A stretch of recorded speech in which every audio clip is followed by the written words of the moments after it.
கடலூரில் மீன்பிடி துறைமுகம் ஆழப்படுத்தப்படாததால் தொடர்ந்து பாதிப்பிற்கு உள்ளாவதாக மீனவர்கள் தெரிவித்துள்ளனர்.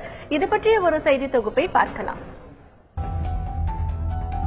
கடலூர் மீன்பிடி துறைமுகத்தையும் முகத்வாரத்தையும் சுமார் 30 மீனவ கிராம மக்கள் பயன்படுத்தி வருகின்றனர். கடந்த சில ஆண்டுகளாக இந்த முகத்வாரத்தில் மணல் தேங்கியுள்ளதால் மீன்பிடி படகுகள் கடலுக்கு செல்வதும் கரை திரும்புவதும் சவாலாக அமைந்துள்ளதாக தெரிவிக்கும் மீனவர்கள் 100க்கும் மேற்பட்ட விபத்துக்கள் நிகழ்ந்திருப்பதாகவும் கூறுகின்றனர்.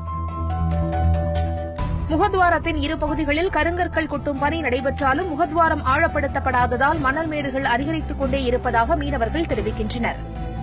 கடலூர் துறைமுகத்தை பாத்தீங்கன்னா இப்பதான் கல்லு கொட்ட ஆரம்பிச்சிருக்காங்க. கல்லு கொட்ட ஆரம்பிச்சு பாத்தீங்கன்னா அலை ரொம்ப சீற்றமா இருக்குது, தரையாயிடுச்சு. ஏற்கனவே கொஞ்சோண்டு பள்ளம் இருந்தது, இப்ப கல்லு கொட்டப்போ சுத்தமா தரையாயிடுச்சு. அதை ஆழப்படுத்தினாதான் மீனவர் வாழ்வாதாரத்தை அதை பாதுகாக்க முடியும். கடலின் நீர்மட்டம் உயர்ந்தால் மட்டுமே மீன்பிடிக்க செல்ல முடிவதாக தெரிவிக்கும் மீனவர்கள் கரைக்கு திரும்பும்போது தண்ணீர் மட்டம் உயரும் வரை பல மணி நேரம் காத்திருக்கும் நிலை நீடிப்பதாக குறிப்பிட்டனர். நாங்கள் கொண்டு வர மீன் சரக்கு குறிப்பிட்ட நேரத்தில் கொண்டு வந்து கரையை கொடுத்தா தான் நாங்கள் பணமாக்க முடியும். இந்த முகத்துவாரம் ரொம்ப தரையா இருக்கிறதுனால எங்களால் குறிப்பிட்ட நேரத்துக்கு வர முடியல. முகத்துவாரத்துக்கு வெளியே ஒரு 2 மணி நேரம் 3 நேரம் நாங்கள் எக்ஸ்ட்ரா இருந்து அதுக்கு பிறகு தண்ணி எப்போ அதிகமாகுதோ அதுக்கு பிறகு நாங்கள் ஆத்துள்ளார வரோம். அதுக்குள்ளே பாதி மீன் கெட்டு போயிடுது. நாங்கள் லட்சக்கணக்கில் செலவு பண்ணி ஐஸ் எண்ணெய் எடுத்துட்டு போயும் எங்களுக்கு ஒன்றும் பயன்பாட்டுக்கு சரியான முறையில் கிடைக்க மாட்டுது.